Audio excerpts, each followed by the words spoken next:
In a packed Chicago courtroom, where whispers of justice mingle with the rustle of legal briefs, a teenage girl in a frayed sweater stood trembling before a judge confined to a wheelchair, her voice cutting through the snickers of onlookers.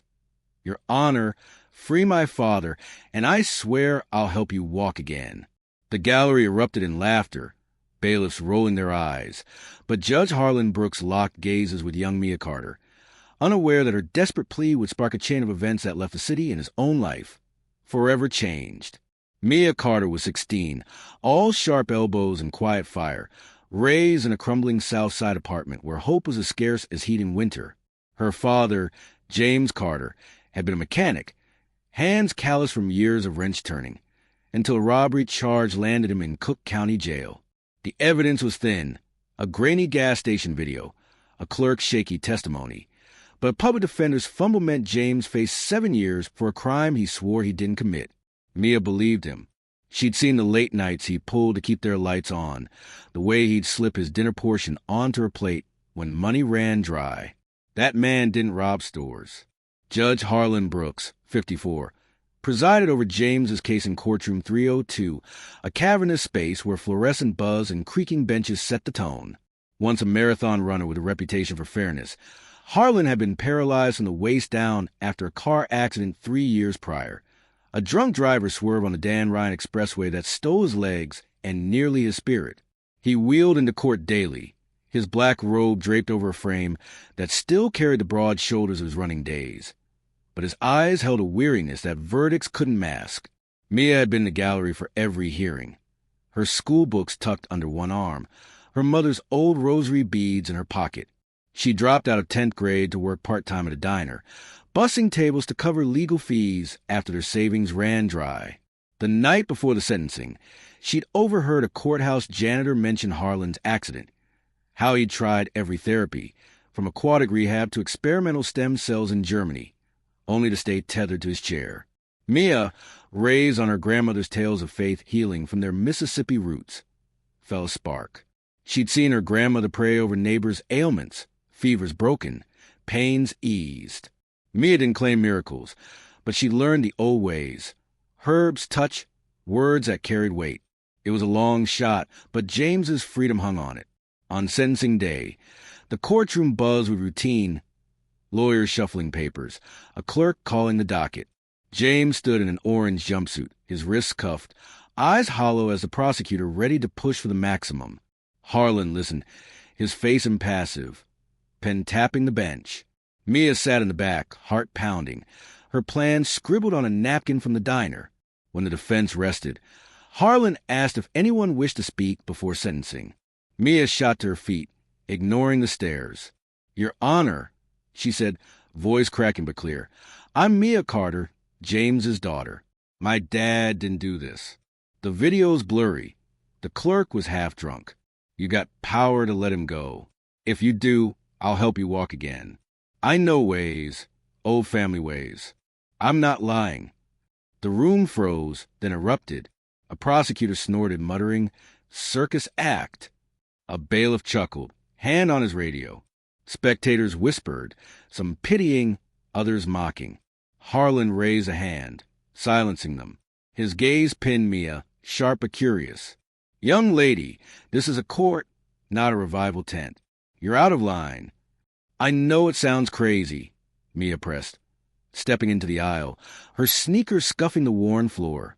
"But I've seen things work, prayers, herbs, hands-on healing. My grandma taught me. Give me a chance, and I'll prove it. Just don't take my dad." Harlan's jaw tightened. He'd heard desperate pleas before, mothers, spouses, kids. But this was new. Faith healing? He'd chased every medical avenue, spent thousands on specialists, only to hear the same prognosis: permanent paralysis. Yet Mia's eyes held no deceit, just raw conviction. "Miss Carter," he said, voice low, "I'll hear your father's allocution. Then we'll see."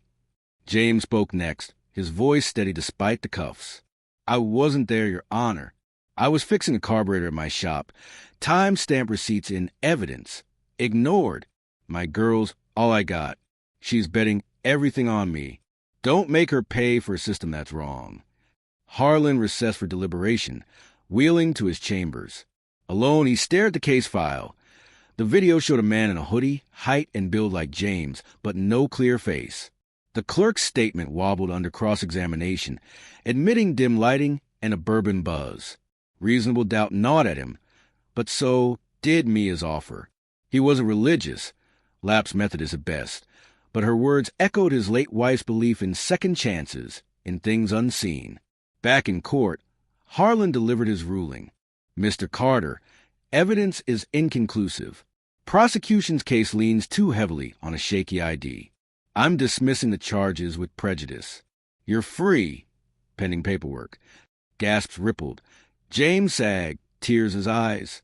Mia clutched the rosary beads, mouthing thanks to the ceiling. But Harlan wasn't done.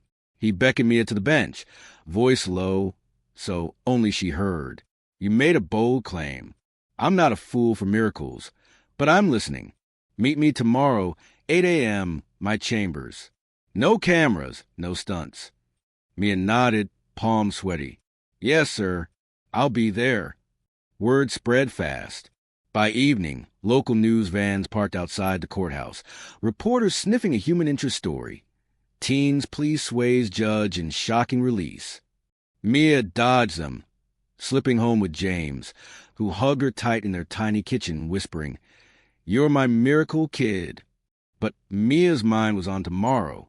She spent the night rifling through her grandmother's old journal, yellowed pages of remedies, prayers, and diagrams of pressure points. Chamomile for calm, arnica for pain, words to focus the mind. She packed a small bag, oils, a worn Bible, and faith she wasn't sure she had. Harlan's chambers were stark. Oak desk, law books, a single photo of him crossing a marathon finish line. Pre-accident. He wheeled in, tie loosened, skeptical but open. No promises, Miss Carter.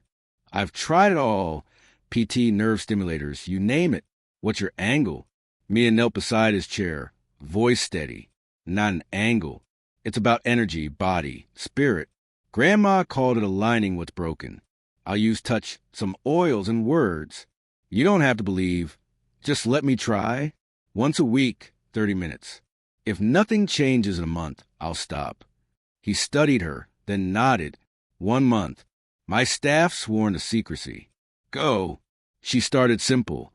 Warm arnica oil massage into his lower back, her fingers tracing patterns from the journal, pressing points along his spine.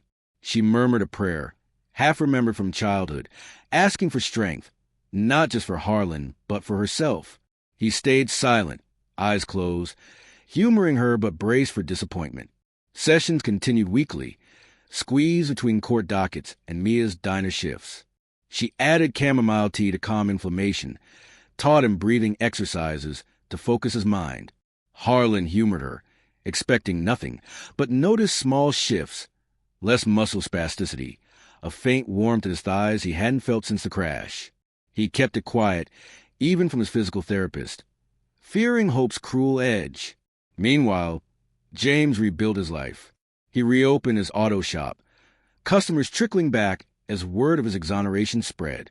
Mia returned to school part-time, juggling classes and work. Her evenings spent studying anatomy books from the library to refine her approach with Harlan. The press lost interest, chasing fresher scandals, but whispers lingered in the courthouse. The judge was softer, rulings fairer, as if Mia's plea had cracked something open. 3 weeks in, Harlan felt a twitch in his left foot during a session. Not random spasms, but a deliberate flex when Mia pressed a point near his knee. He said nothing, testing it later alone. By week 4, he could wiggle 2 toes, consistent and controlled. His neurologist, Dr. Patel, ran tests. Nerve conduction studies showed faint signals where none had registered before. Impossible, Patel muttered, scheduling an MRI. Mia didn't know. She kept working, her hand steady. Her prayers quieter now, more confident. Harlan, too, stayed silent, wrestling with what he felt. Faith? Placebo? Or something science hadn't caught up to. He'd sentenced men on evidence, not feelings, but this defied his logic. The MRI came back. Subtle neural regrowth in the lumbar spine, enough to warrant cautious optimism. Patel called it a statistical anomaly, urging more tests, but Harlan confided in Mia that 5th week. Something's happening. Toes move, slight feeling in my shins. Don't ask me to explain it. Mia's eyes welled, but she stayed focused. Keep going? We're not done. He nodded. Keep going. Word leaked as courthouse secrets do. A clerk overheard Patel's call, and by week 6, a blogger broke the story. Paralyzed judge shows movement after teen's healing vow. The press swarmed again. Cameras at Mia's school, James's shop. She hated it, ducking hoodies over her face. But Harlan faced the storm head-on, issuing a statement. Miss Carter's efforts are unconventional but sincere. I'm under medical care. Respect our privacy. Privately, he grilled Mia. This fame, it's not what you wanted. Why keep going?